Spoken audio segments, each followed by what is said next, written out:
দীর্ঘ 1 বছরে তারা ছাত্র জনতা আমাদের রক্তের উপর দাঁড়িয়ে উপদেষ্টা হয়ে ফ্যাসিস্ট আওয়ামী লীগের কোনো অর্থ পাচারকৃত অর্থ কিন্তু ফেরত আনতে পারে নাই, সেই বিষয়ে তারা কোনো কাজ করে নাই। আমরা বারবার বলে আসছি, আপনারা যারা এখানে উপদেষ্টা হবেন প্রত্যেকের সম্পদের হিসাব জনগণের সামনে উন্মুক্ত করেন। দুদক সংস্থাকে বলবো যে আপনারা এখানে তদন্তের কোনো অপেক্ষা রাখে না, এ তো অবৈধ পেট বেঁধে আছে লন্ডনের বাড়ি, যেখানে লন্ডনের বাড়ি করেছে, লন্ডনের যে বাড়ি করেছে সেই বাড়ি করতে লন্ডনে বাড়ি কিনতে কত টাকা লাগে, কয় টাকার বিনিময়ে লন্ডনে বাড়ি করা যায়, তো সেটা অবৈধ বাচ্চার পেট বাঁধার মতো, এটার তদন্তের অপেক্ষা রাখে না। সাউথ টাউনে হোক আপনার স্বপ্নের আবাসন, শতভাগ রেডি প্লট, সাথে সাথেই সাফ কাবলা রেজিস্ট্রি।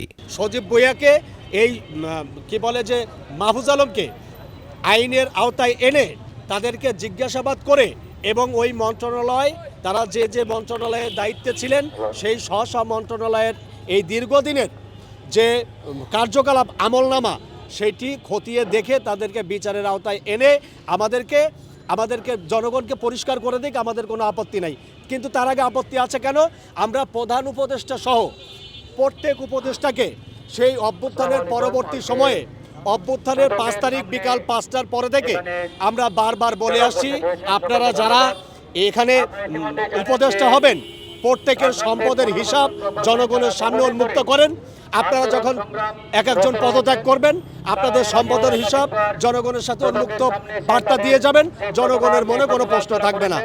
সজীব ভুঁইয়া মাহফুজ আলম 1 বছরের জন্য দায়িত্ব পেয়ে যদি আপনার এই শত কোটি টাকা, আমরা বলবো শত কোটি টাকা, যেহেতু লন্ডনে বাড়ি করেছে, এই শত কোটি টাকা যেহেতু পাচার করতে পারে, সেখানে অন্যান্য যারা প্রধানমন্ত্রীর সন্তান ছিল তারা দুর্নীতি করেছে, এটা লয় পরিণত হয়েছে, এইটা দেখে পরিণত হয়েছে।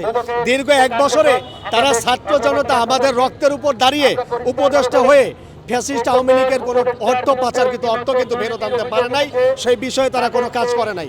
তারা ক্ষমতায় যাওয়ার পর আরামায়েশে থেকেছে, অর্থ পাচার করেছে, অসৎ অর্থ ইনকাম করেছে, চাঁদাবাজি দখলবাজি করেছে, সেগুলোর তথ্য ভিডিও ফুটেজ বিভিন্ন লোকের কমপ্লেন আছে।